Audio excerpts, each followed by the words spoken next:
रासायनिक अभिक्रिया को संतुलित करना। अब ये प्रश्न आता है कि रासायनिक अभिक्रिया को हम संतुलित ही क्यों करते हैं, तो आप ध्यान से सुनिए। रासायनिक अभिक्रियाएं जो होती हैं वो एक द्रव्यमान संरक्षण का नियम है, जिसमें द्रव्यमान संरक्षण का नियम क्लास 9th के अंदर आपने पढ़ा है। वो ये बताता है कि द्रव्यमान को ना तो उत्पन्न किया जा सकता है, द्रव्यमान को ना तो उत्पन्न किया जा सकता है और ना ही नष्ट किया जा सकता है, बल्कि एक रूप से दूसरे रूप में बदला जा सकता है। अब देखिए, जब द्रव्यमान नष्ट नहीं होगा, यानी कि हम कह सकते हैं द्रव्यमान जब नष्ट ही नहीं हो रहा, तो हम कह सकते हैं कि भैया अभिक्रिया के पहले, कहां पर, अभिक्रिया से पहले और अभिक्रिया के बाद, अभिक्रिया के पहले मान लीजिए, देखिए अभिक्रिया के ये पहले का कहानी है और ये अभिक्रिया के बाद की कहानी है। तो जब द्रव्यमान या परमाणु या अणु जब नष्ट ही नहीं होंगे, तो अभिक्रिया के पहले पहले जितने परमाणु होंगे या अणु होंगे या द्रव्यमान होंगे वो सेम होंगे, ठीक। बाद में भी, तो यानी कि बाद में भी बाद में भी द्रव्यमान क्या होगा, द्रव्यमान समान होता है। यानी कि अभिक्रिया के पहले जितने परमाणु अणु या द्रव्यमान होंगे, उतना ही अभिक्रिया के बाद भी द्रव्यमान परमाणु और अणु होंगे। इसी को हम कह सकते हैं क्या चीज, द्रव्यमान संरक्षण का नियम। क्लास 9th के अंदर आप लोगों ने पढ़ा था कि द्रव्यमान अविनाशी होता है, इसी अविनाशिता का सिद्धांत भी कहते हैं प्यारे बच्चों। तो आप सिंपल सी भाषा में आप समझ सकते हो कि द्रव्यमान संरक्षित होता है। अब द्रव्यमान संरक्षित होने की वजह से ही रासायनिक अभिक्रियाओं को हमें क्या करना पड़ा, संतुलित करना पड़ा। तो अब रासायनिक अभिक्रिया को संतुलित करने के लिए हम क्या करेंगे, देखिए संतुलित अभिक्रिया पढ़ने के लिए ध्यान दीजिए। रासायनिक अभिक्रिया जिसमें अभिकारक और उत्पाद के प्रत्येक तत्वों के परमाणुओं की संख्या बराबर होती है, संतुलित अभिक्रिया कहलाती है। आपने क्या समझा, संतुलित अभिक्रिया मैंने बोला अभिक्रिया के पहले और अभिक्रिया के बाद, अभिक्रिया के पहले और अभिक्रिया के बाद दोनों सिचुएशन में तत्वों के परमाणुओं की संख्या क्या होनी चाहिए, बराबर होनी चाहिए। अगर बराबर नहीं है तो वो संतुलित रासायनिक समीकरण नहीं होता है। तो देखिए प्यारे बच्चों, हम कुछ केमिकल रिएक्शन है और उस केमिकल रिएक्शन को आप कैसे बैलेंस करोगे, इसको थोड़ा समझते हैं। तो देखिए ध्यान से, सबसे पहले मैं एक छोटा सा एग्जांपल लेता हूं और जिसको पढ़ने की कोशिश किया जाए। तो देखिए इसमें सबसे पहला चीज H2O, मान लीजिए H2O बनाना है, तो हाइड्रोजन ले लिया मैंने, ऑक्सीजन ले लिया और बना क्या, H2O बन गया। एक रिएक्शन दिया हुआ है आपके सामने। अब इसको क्या करना है, बैलेंस करना है। तो देखिए मैं आपको बताऊं, बैलेंस करने के कुछ बेसिक रूल होते हैं। उस रूल को अगर आप जान लोगे, तो जब से पहला रूल अगर मैं बात करूं बेटा, तो फर्स्ट रूल, आप केवल सूत्रों के आगे लिखे गुणांकों, ध्यान से सुनिएगा, इसी को बात समझिएगा, जिसको कोफिशिएंट कहते हैं, को बदला जाता है। इसका मतलब आप एक काम कर लीजिएगा, इसके अंदर गुणांक जानते हैं, ये देखिए एक बॉक्स बना दे रहे हैं, ये गुणांक है आपका। इस बॉक्स के अंदर अगर कोई नंबर लिखा होता तो ये क्या होता, गुणांक होता, ठीक है, गुणांक होता। तो जैसे अगर मैं बात करूं, देखिए H2O में अगर यहाँ आगे 2 लिखा है तो ये क्या है, गुणांक है। पहली बात समझ में आई। तो आप जब भी कभी किसी भी रिएक्शन को बैलेंस करोगे, तो आप ऐसे नहीं बैलेंस करोगे कि भाई यहाँ 2 है तो यहाँ भी 2 है, चलो ठीक है, यहाँ ऑक्सीजन 2 है यहाँ भी 2 है, तो आप यहाँ नहीं लिखोगे कभी भी, याद रखिएगा। अगर यहाँ लिख दिए तो गलत हो जाएगा। तो प्यारे बच्चों, आप ध्यान से बस समझिएगा, ध्यान ध्यान से देखेंगे तो आपको अच्छे से समझ में आएगा।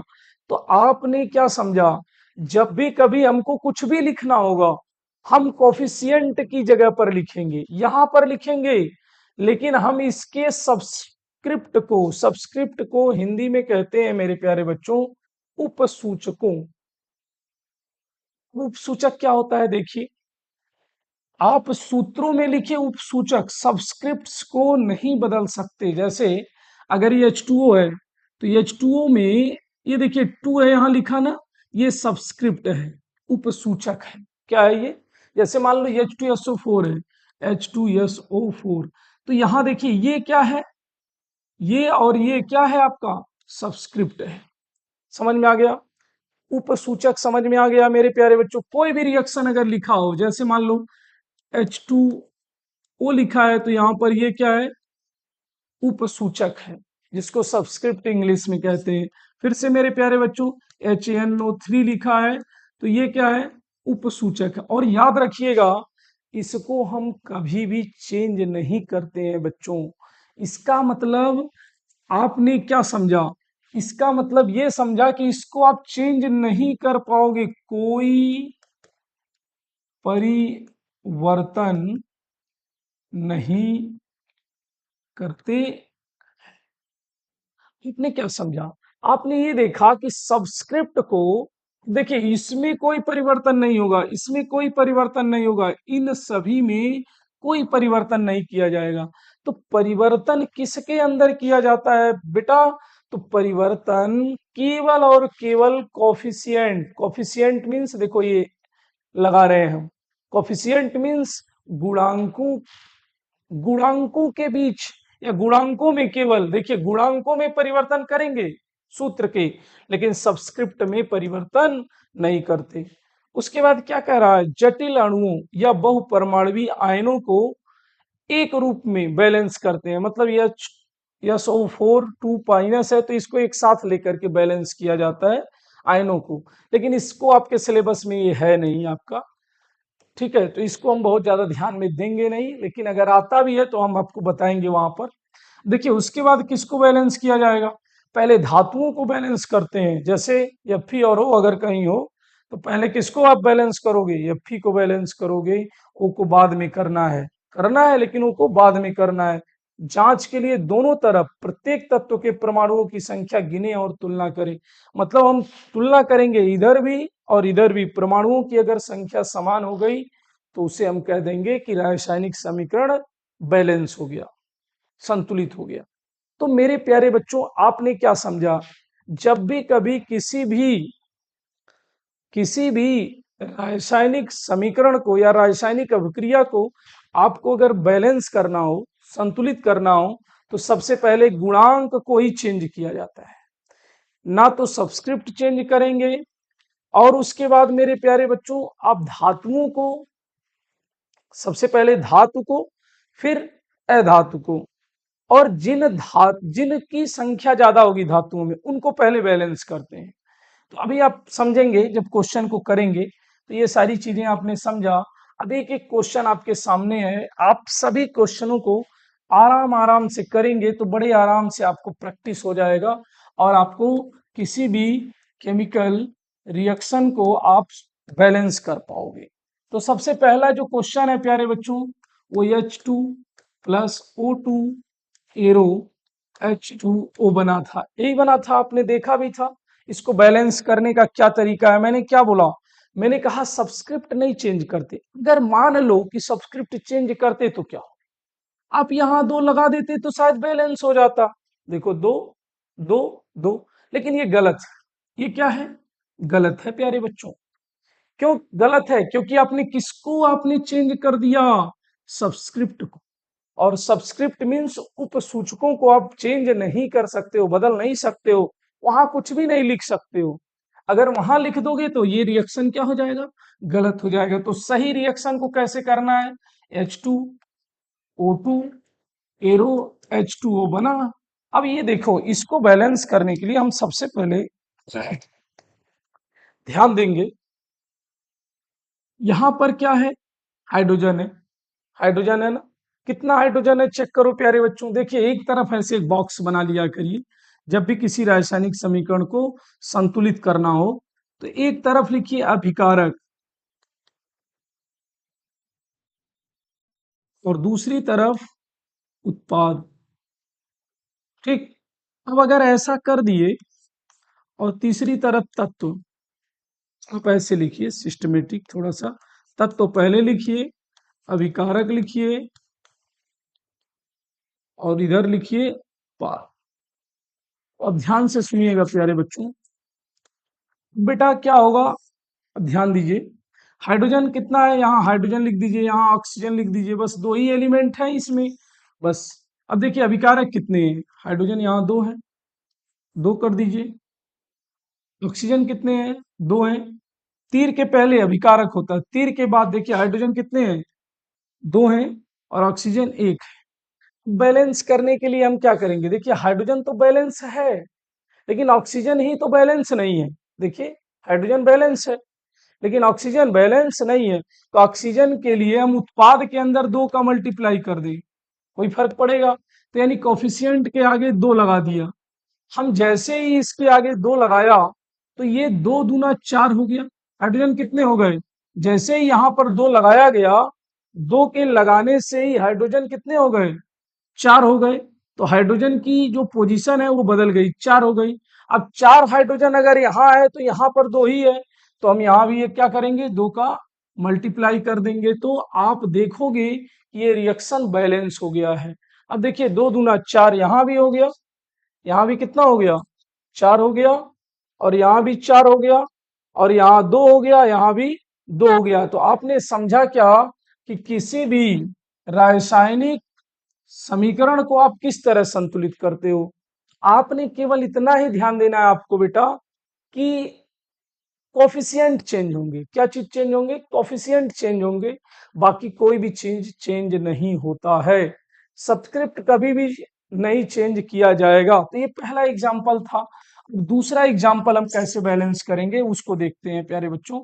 अब ध्यान दीजिएगा, दूसरा जो क्वेश्चन है आपका वो दिया हुआ है सामने, just N2 plus H2 NaH3 क्या बना है, NaH3 बना है। अब इसमें मेरे भाई आप पहला चीज ध्यान देना है, बार बार आपको, सब्सक्रिप्ट के साथ कोई मजाक नहीं।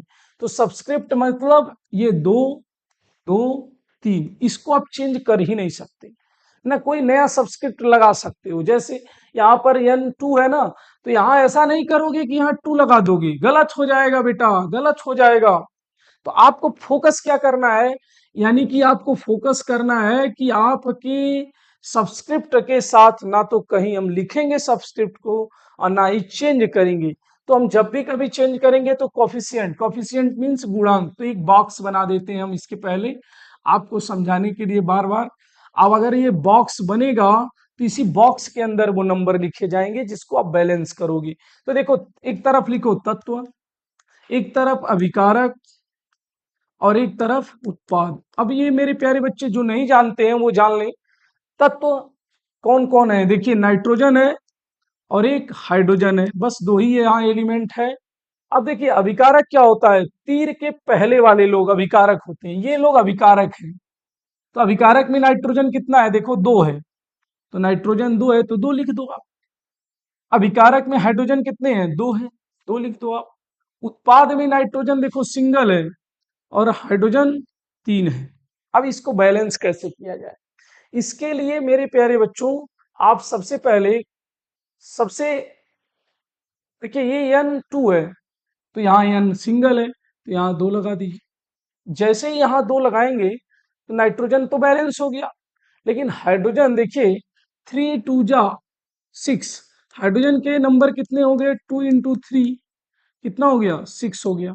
अब हाइड्रोजन अगर 6 हो गया तो यहाँ पर हम क्या लिख दें, दो है तो यहाँ हम लगा दें तीन, अगर लगा दें तो क्या हो जाएगा, हाइड्रोजन बैलेंस हो जाएगा। तो जैसे ही हाइड्रोजन बैलेंस होगा 3 2 जा 6, तो हम कह सकते हैं इस हाइड्रोजन के अंदर किसका मल्टीप्लाई हुआ है, आप समझ सकते हो, बोलो, इसमें 2 × 3 कर दिया गया और यहाँ पर 3 × 2 कर दिया गया, ठीक, और यहाँ दो है ही तो यहाँ दो लगा दिया गया। अब सोचिए ये जो रासायनिक समीकरण है बैलेंस हो गया, यहाँ पर भी दो, यहाँ भी दो, यहाँ 3 2 6, 3 2 6, आपने देखा क्या, ये समीकरण बैलेंस हो गया। अब ये बॉक्स हटा दीजिए यहां से, क्योंकि यहां लिखना नहीं है। अब सारे का सारे बैलेंस हो गए हैं ये। आप देख सकते हो यहाँ भी नाइट्रोजन 2 है, यहाँ भी नाइट्रोजन 2 है। ये देखिए ये 2 है। यहाँ पर 3 दूना 6, 2 3 6। आपने देखा क्या कि ये भी रासायनिक समीकरण क्या हो गए, बैलेंस हो गए। अब अगला देखिए रासायनिक समीकरण क्या है। अगले रासायनिक समीकरण का नाम है, देखिए सोडियम दिया हुआ है Na प्लस H2O दिया है, एरो है ना, NaOH प्लस क्या दिया है, H2 दिया है। अब इसको बैलेंस करना है बेटा। तो एक बात बताते हैं हम आपको, इसको जब आप बैलेंस करोगे तो कैसे करोगे। तो सबसे पहले हमने क्या बोला था, सबस्क्रिप्ट नहीं बदलेंगे, कोफिशिएंट के आगे बॉक्स बना दो आप। इससे आसान कुछ भी नहीं हो सकता। कोफिशिएंट को बॉक्स बना दो आप, बना दिया हमने। सभी के आगे एक एक बॉक्स बना दो। अब जो भी कुछ लिखना पढ़ना होगा इसी बॉक्स के अंदर लिखना पढ़ना होता है। अब यहां पर देखो तत्व लिखोगे आप, तत्व, अभिकारक और उत्पाद। इस मेथड को हिट एंड ट्रायल मेथड भी कहा जाता है। तो ध्यान से सुनिए, तत्व, अभिकारक और उत्पाद लिख दिए आप। तत्व क्या है, सोडियम है। इसके बाद क्या है, हाइड्रोजन है, ऑक्सीजन है। इसके बाद तो कुछ भी नहीं दिख रहा है। अब अगर आपने ये जाना तो देखिए, हम अभिकारक में कितने सोडियम है, एक सोडियम है। उत्पाद में भी एक सोडियम है अभी। हाइड्रोजन कितने हैं, दो हैं। ऑक्सीजन एक है, इधर ऑक्सीजन एक है, हाइड्रोजन देखिए एक और दो, दो एक तीन है। तो बैलेंस है कि नहीं है, नहीं है। आप ये देखो, इस चार्ट देख के लग रहा है एक एक, तो ये तो बैलेंस था, दो तीन एक एक, बैलेंस गड़बड़ है यहाँ। अब हम इसको बैलेंस कैसे करेंगे, देखिए सबसे पहले हम किसको बैलेंस करेंगे। तो देखिए सब कुछ बैलेंस था, लेकिन एक बैलेंस नहीं था, हाइड्रोजन। तो पहले हाइड्रोजन को बैलेंस करने की कोशिश किया जाए। देखिए सोडियम बैलेंस था, तो इसको हम अभी नहीं कुछ कहेंगे। हाँ, ऑक्सीजन बैलेंस था, इसको भी नहीं कुछ करना है। तो जो बैलेंस नहीं है और उसकी संख्या भी ज्यादा है, देखिए ये तीन है, यहाँ दो है, तो हम बैलेंस करने की कोशिश करेंगे बेटा। तो अगर मैं इसको बैलेंस करूं, क्या करूं, अगर मैं इसको बैलेंस करूं तो यहां पर हम लिख सकते हैं, अगर कौन सा चीज नहीं बैलेंस है, उधर तीन है इधर दो है, तो यहां पर तीन लगा दीजिए। तीन लगाएंगे तो आप बताओ कितने हाइड्रोजन हो गए, छह हाइड्रोजन हो गए यहां पर, छह हाइड्रोजन हो गए। अगर यहाँ छह हाइड्रोजन हो गए तो ऑक्सीजन भी बदल गया, यहाँ तीन हो गया। देखिए अब यहां पर मेरे प्यारे बच्चों, अगर यहां तीन मैंने लिखा तो यहां पर हाइड्रोजन कितने होंगे, तीन दूना छह है और वहां पर तीन ही है। तो हम इसको बैलेंस कैसे करें, इसके लिए हमें क्या करना पड़ेगा, यहां पर अगर मैं दो लगा दूं, सबसे बड़े कंपाउंड को पहले कंप्लीट करिए। तो देखिए अगर यहां पर मैंने दो लगाया तो दो हाइड्रोजन यहाँ और दो यहाँ, चार हाइड्रोजन हो गए, चार हाइड्रोजन। तो यहां हम अगर दो लगा दें तो बैलेंस हो गया। देखिए दो दूना चार हाइड्रोजन हो गए। अब ऑक्सीजन चेक कर लो कितने हैं, तो दो ऑक्सीजन है यहाँ और यहाँ भी दो ऑक्सीजन है। ठीक, अब देखिए क्या बच रहा है, सोडियम। सोडियम कितने हैं यहाँ, दो है, और यहाँ भी हम क्या लगा दें, दो लगा दें, तो सोडियम बैलेंस हो जाएगा। तो इसका जो बैलेंस हुआ, to Na plus two H2O हो गया, एरो है ना, टू NaOH प्लस H2। शायद ये रिएक्शन अब बैलेंस हो गया है।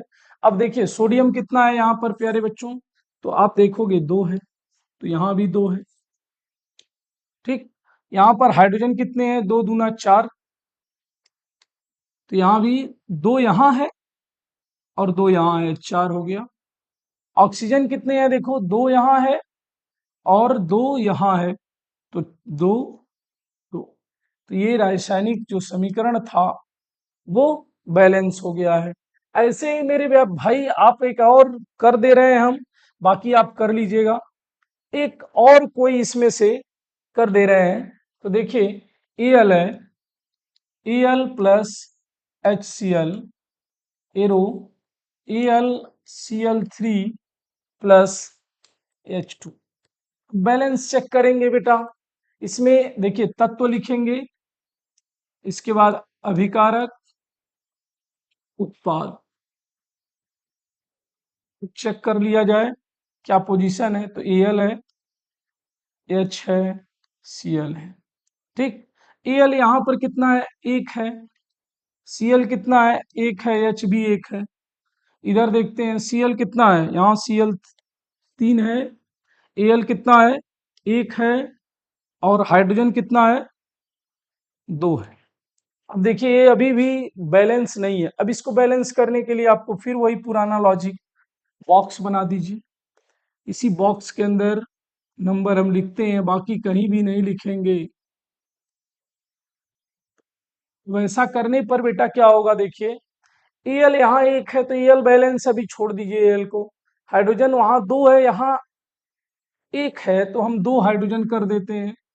तो जैसे ही 2 हाइड्रोजन किए, अब देखिए हाइड्रोजन तो बैलेंस हो रहा है, लेकिन Cl बिगड़ गया, Cl का कंपोजिशन बिगड़ गया है। इसलिए अब हम क्या करेंगे, यहाँ पर Cl को पहले बैलेंस करेंगे जब, तो क्या होगा, तो 3 कम से कम लगाना पड़ेगा, 3। तो 3 अगर Cl यहाँ हुआ तो यहाँ 3 Cl है, Al सिंगल है, Al सिंगल है, सही है। अब 3 हाइड्रोजन हो गया, यहाँ पर कितना हो गया, अब यहाँ पर 2 ही हाइड्रोजन है, फिर गलत हो जाएगा। तो अब आप क्या करोगे, इसको बैलेंस करने के लिए क्या किया जाए, यहाँ पर हम अगर 2 लगा दें, यहाँ 2 लगाएं,